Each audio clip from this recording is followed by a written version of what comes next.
कैंची तो मैं पकड़ ली थी तकरीबन 12 साल की एज में। आगे आस्ता आस्ता आपको पता ही है, फिर माँ के पेट में तो कोई नहीं सीख के आता ना। कोई आदमी कहता है यार ये कम ही बैठा हुआ है, ये नाई बैठा हुआ है। हर आदमी आप अपने आप को ऊपर ही समझता है। नाई कोई कौम नहीं है। वो जद्दी पुश्ती जो बड़े काम करते थे ना पहले, दादा परदादा या लगड़ दादा, वो शुरू से ये काम करते आ रहे हैं, ये हमारा पेशा बन गया। बड़े सुलझे हुए आदमी हैं वो, तो मुझे जुल्फकार भाई कहेंगे, ठीक है। तो जड़े पिंड था तो आए नहीं थे मजदूरी करना, वो आ गए इधर आया कम करना पैंदा।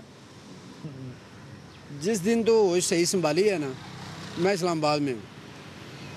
किसी की दुकान पे जॉब पे काम कर लिया, किसी को उधर से छोड़ा, किसी और से चला गया। वो मैंने इस तरह ही 8-10 साल 12 साल इस तरह ही गुजारे हैं। उसके बाद मैंने सोचा यार कि उनसे तो कोई हासिल नहीं हुआ आपको, तो इससे बेहतर है कि फुटपाथ पे ठिया लगा लो। तो ये कोठी वालों सामने उन्हें देखना है, उन्होंने कहना यार ये इसने गंद इधर नीचे पड़ा हुआ है। तो भी उसने ये नहीं सोचना कि यार ये 2 मिनट में 4 मिनट में फारग होता है तो ये सफाई कर लेगा। ये सीढ़ी वालों को शिकायत कर देते हैं, वो ये कुर्सी उठाते हैं, ट्रक में फेंक लेते हैं और चले जाते हैं। वैसे मैं दूर ही देखता हूँ ना आ रहे हैं, मैं कुर्सी उठाता हूँ, साइड पे हो जाता मुझे यही होता है कि मेरी कुर्सी ना जाए। उनकी प्लानिंग भी यही होती है कि कुर्सी उठानी है, क्योंकि इसके ऊपर आदमी बैठता है। इस्लामाबाद में अक्सर बड़ी दुकानों पे तो फेशियल भी करवाते हैं, मुकम्मल खाली स्क्रब में मुरवा लेते हैं, आधा फेशियल भी करवा लेते हैं। इधर तो कोई निज़ाम नहीं है फेशियल का। मेरे कारोबार पे इससे कोई फ़र्क नहीं पड़ता, क्योंकि मज़दूर तबका इधर आता है, दुकानों पे अमीर आदमी जाते हैं।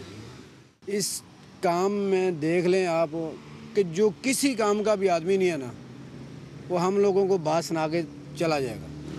आया कुर्सी पे बैठा है, शेव करो, शेव कर दिया। हम लोग तो बड़ा कुछ सोचते हैं यार, आदमी आ रहा है, कस्टमर आ रहा है मेरे पास, मैं उसकी सहूलत ज़्यादा तो ज़्यादा ज़रूरत तो ज़्यादा सहूलत दे लूँ उनको, ठीक है ना।